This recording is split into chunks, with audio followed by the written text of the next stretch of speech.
Welcome back. Like I said before the break, we're going to be switching now to talk about state politics and all the elections that held last weekend. We're joined now by Chetan Wanze. He has a lot of feathers. You wear like 300 caps to yourself. Thanks for being here, actually. Thank you. And of course, Modupe Odele is still here with us. Let me start with you, Chetan, now. And I want to start with the results so far, before we go into all the inconclusives, because there's a lot to talk about. Let's start with the results now. Just looking broadly at the state elections that have held and the results that have been announced. What are some of the surprises that stood out for you? No surprises really. Most of the results I called them before, and most of them largely stayed with what I called. When people were saying that in Taraba that Mrs. Al Hassan would win, I actually got into an argument on Twitter with somebody where I called him a political neophyte. I'm sorry, but it's just simple. The dynamics of Taraba is one state that is somehow out of a lot of people's orbit. So in reality, it was always going to be very difficult for Mrs. Al Hassan to win. The fact that she even got this far and got an inconclusive result is something quite remarkable. What did you think of Benue State? Because a lot of people seem very surprised about the middle belt as a whole. You know, it's been strongly PDP for a while. Yes. And people didn't think that, okay, even if they were going to vote along the lines of the rest of the North for the presidency, certain dynamics for Benue in particular, where they had the Senate president, their incumbent is a PDP. What happened there? What happened was simple. Suswam has sat there and done nothing for 8 years. The people of Benue know this. Benue State has regressed in every facet of human existence for the past 8 years. Simple and short. Let's take, for example, schools. Primary schools have been closed since, like God talked to Moses. Things like utilities, like water. Security is a huge problem in Benue State. You have this Tiv Junkun crisis that has been going on, and the state government has virtually been ignoring it. Simple and short, what happened in Benue was that people were fed up with a capital F-E-D. So they decided to troop to the votes and say, guys, you've sat here for too long now, get out, let's see what somebody else can do. That's basically what happened in Benue. What about Gombe? Gombe.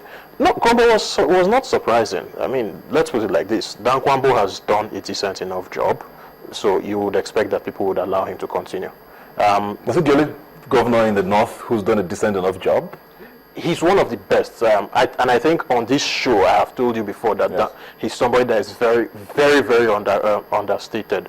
You had some governors. I think that was the show that a lot of people abused me when I said that Fashola was not the best performing governor. I mentioned Dan Kwambo, I mentioned Sullivan Chime as being better than Fashola in the governor. So the results simply reflected that. A lot of people seem very surprised by that, considering how the APC seemed to sweep all of the North, especially the Northeast. But it was a very close election in the states anyway. It was a very close election. Lend some credence to that. Modupe, did anything? Were there any surprises for you with the results? To be honest, there weren't any surprises. You know, I would say that. But in Lagos, for instance, I was a bit on the edge, you know, because I didn't know. For other states, I could. But you were not going to go in the Lagos. Because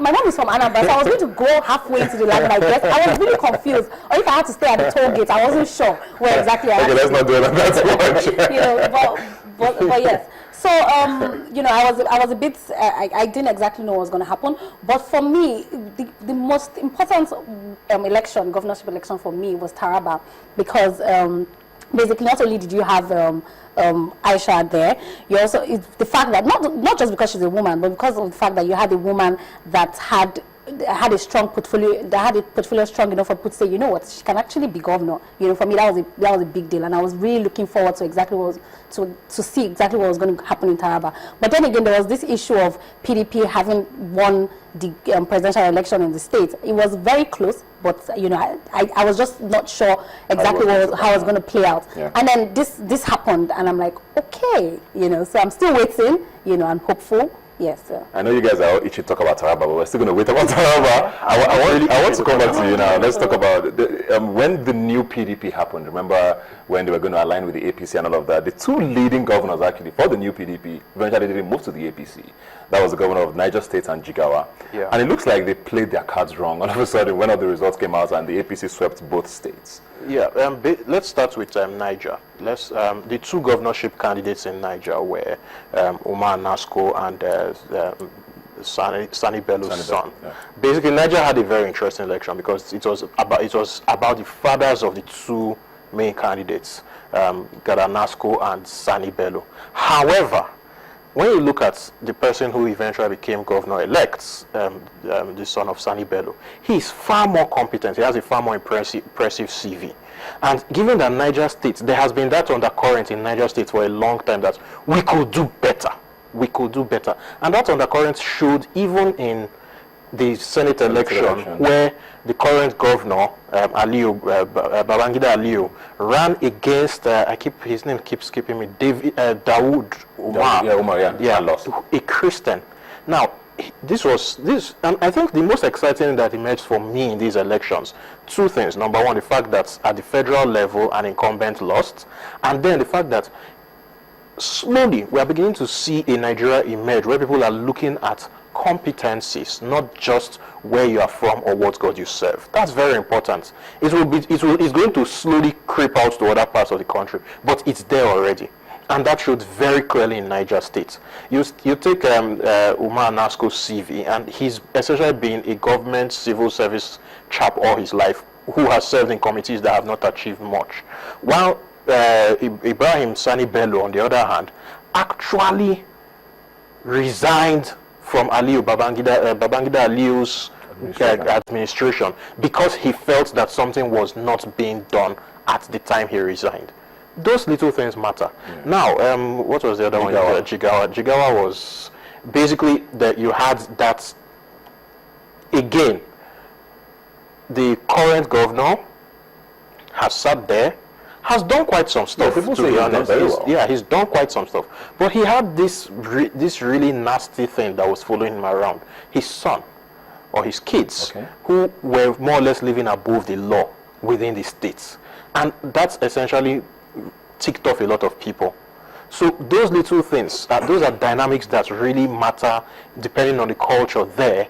And then, of course, General Buhari himself at the federal level had a groundswell of support in Jigawa anyway. So it simply helps to tip that state into the APC. Yeah.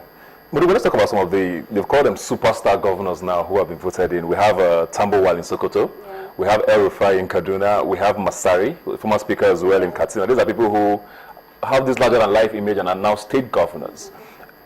Do you think their personalities, how strong was that a factor in them before they ran? Are we expecting so much from these people now?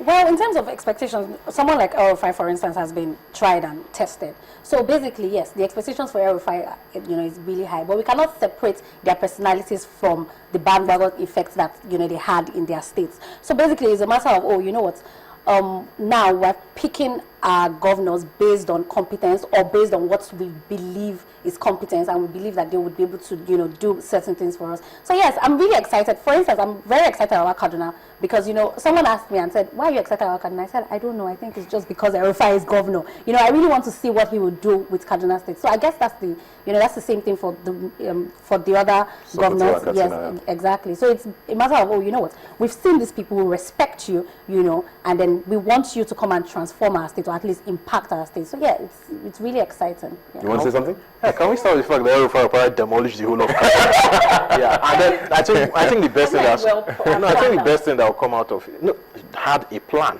but the plan has been flouted for a long time. But generally, the best thing that will come out of El Rufai being governor is he won't have time to tweet. So everybody has been saying that. But Okay, let's focus.